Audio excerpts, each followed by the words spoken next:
मैं लक्ष्मी यादव। आज हम लोग क्लास 10th की बायोलॉजी को स्टार्ट कर रहे हैं, एक नए टॉपिक। और ये अवसर मुझे बहुत टाइम बाद मिला है। ठीक है, जब से मेरी यहाँ ज्वाइनिंग हुई 9th-10th मेरे से बिल्कुल स्किप हो गया है। तो अभी से हम एक नई टॉपिक एक नया पाथवे ही चूज कर रहे हैं, क्योंकि बायोलॉजी का 9th, 10th, 11th, 12th का पोर्शन करीब 4 सालों से मेरे से स्किप ही रहा है। तो हम लोग शुरू करेंगे चैप्टर 1 को। चैप्टर 1 का नाम है लाइफ प्रोसेसेस। ठीक है, ये है CBSE और ICSE दोनों के लिए बहुत ही यूजफुल है। इसके अलावा ये कॉम्पिटिटिव एग्जाम के लिए भी यूजफुल है। इवन ये यूपी बोर्ड के जो बच्चे होंगे उनके लिए भी बहुत यूजफुल है। बशर्ते अंतर ये होगा, जो चीज़ें यहाँ आपको इंग्लिश में राइट दिख रही हैं ये हिंदी में होगा, और ये आप सब लोगों के लिए यूजफुल है। अभी हम लोग पहले जान लें biology, father of biology, father of zoology, father of botany. ये सारी चीज़ें मैंने बार बार बताया है पहले की वीडियो में। बहुत शॉर्ट पार्ट में हम लोग इसको रिकॉल करेंगे। सबसे पहले हम लोग अगर जाने बायोलॉजी को, तो biology is the branch of science under which we deal the study of the living things. विज्ञान की वह शाखा जिसके अंतर्गत हम लोग सजीवों के बारे में अध्ययन करते हैं, वो क्या है? बायोलॉजी है, जीव विज्ञान है। जीव विज्ञान के जो पिता हैं वो कौन है? एरिस्टोटल हैं। जीव विज्ञान को फिर 2 भागों में बांटा गया है, जूलॉजी और बॉटनी। जूलॉजी के फादर भी एरिस्टोटल ही हैं, बट बॉटनी के फादर कौन है? थियोफ्रेस्टस हैं। ठीक है, अभी हम लोग शुरू कर रहे हैं अपना फर्स्ट चैप्टर। चैप्टर का नाम है लाइफ प्रोसेसेस। हम लोग जान लें लाइफ प्रोसेसेस क्या होती हैं। लाइफ प्रोसेसेस वो प्रोसेसेस हैं जो किसी भी ऑर्गेनिज्म को लाइफ रहने के लिए, सरवाइव करने के लिए आवश्यक होती हैं।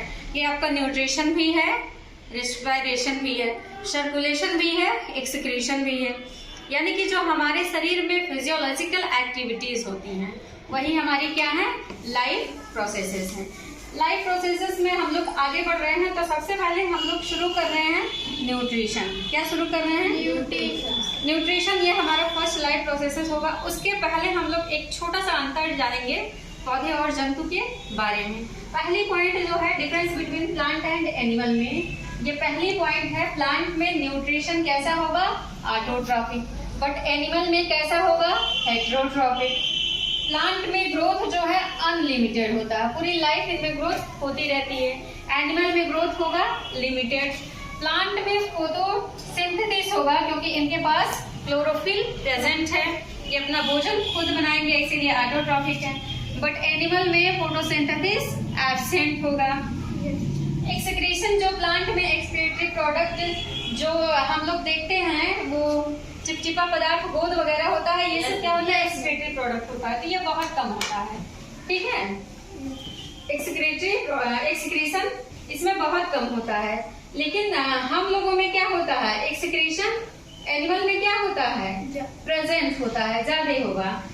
मूवमेंट जो है प्लांट में फिक्स होता है। फिक्स का मतलब ये है पौधा जहाँ से जुड़ा है वहीं से जुड़ा रहेगा, उसके पार्ट भले ऊपर नीचे हो जाए, उसकी टहनियाँ, पत्तियाँ, कभी, तो ये इसमें मूवमेंट क्या होगा? फिक्स होगा। लेकिन एनिमल जहाँ चाहते हैं वहाँ आ जा सकते हैं, तो ये क्या है? मोबाइल है। सेल वॉल जो है वो प्लांट सेल में प्रेजेंट होती है, बट एनिमल सेल में सेल वॉल एब्सेंट होती है। क्लोरोप्लास्ट जो है वो प्लांट सेल में present, plant cell present, animal cell में एब्सेंट है। सेंट्रोसोम जो है वो प्लांट सेल में एब्सेंट होगा, पर ये एनिमल सेल में प्रेजेंट होगा। इसके अलावा जो सेल का डिवीजन होता है उसे बोलते हैं cytokinesis. Division of the cell is known as cytokinesis. The cytokinesis in plant occurs by cell plate formation. Cell का एक प्लेट लाइक संरचना बनती है। ऐसे मान लिया ये प्लांट सेल है, इसका डिवीजन हुआ ऐसे सेल की एक प्लेट लाइक संरचना बनेगी, जिसे बोलते हैं सेल प्लेट फॉर्मेशन। लेकिन जो एनिमल सेल है, ऐसे कोई एनिमल सेल है, इसमें ऐसे सेल फ्रो बन जाता है। ऐसे क्या होता है? गड्ढा सा बनता है। ठीक है, तो प्लांट सेल में ये किसके द्वारा होगा? Cell plate formation. लेकिन एनिमल सेल में डिवीजन सेल फॉर्मेशन के द्वारा होता है। ठीक है, अगली पॉइंट है लाइसोसोम। लाइसोसोम प्लांट सेल में एब्सेंट है बट एनिमल सेल में ये प्रेजेंट है। ये था थोड़ा सा डिफरेंस प्लांट और एनिमल सेल में जो आपके सिलेबस में है। आगे अब हम लोग जानेंगे न्यूट्रिशन। तो न्यूट्रिशन मीन्स हुआ किसी भी फूड सब्सटेंस को इनटेक करना, ठीक है, और फिर उसे यूटिलाइज करना। न्यूट्रिशन के कई सारे स्टेप हैं जो भी हम लोग आगे जानेंगे। पहले हम लोग जानेंगे mode of nutrition. Mode of nutrition का अगर हम बात करें तो किस तरह से कोई ऑर्गेनिज्म भोजन ले रहा है, ये उसका क्या है, मोड है। पहला जो है वो है ऑटोट्रॉफिक। कोई ऑर्गेनिज्म ऑटोट्रॉफिक मीन्स स्वपोषी तब होगा जब वो अपने भोजन का निर्माण खुद से कर ले।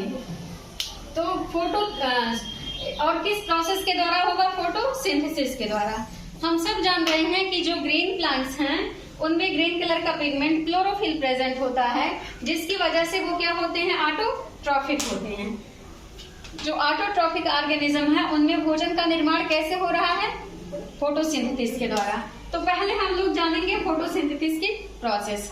फोटोसिंथेसिस वह प्रोसेस है जिसमें प्लांट एटमॉस्फेयर से कार्बन डाइऑक्साइड लेता है और उसकी जड़ें जमीन से वाटर का एब्जॉर्प्शन करती हैं।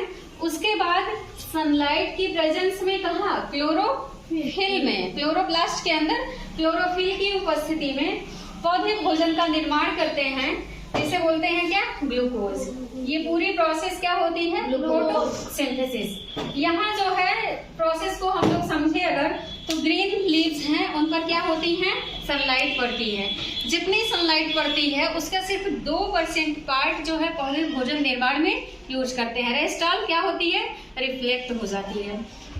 तो वातावरण से लिया CO2, मिट्टी से लिया जल, 6 CO2 plus 12 H2O in the presence of sunlight and chlorophyll gives glucose, water and oxygen।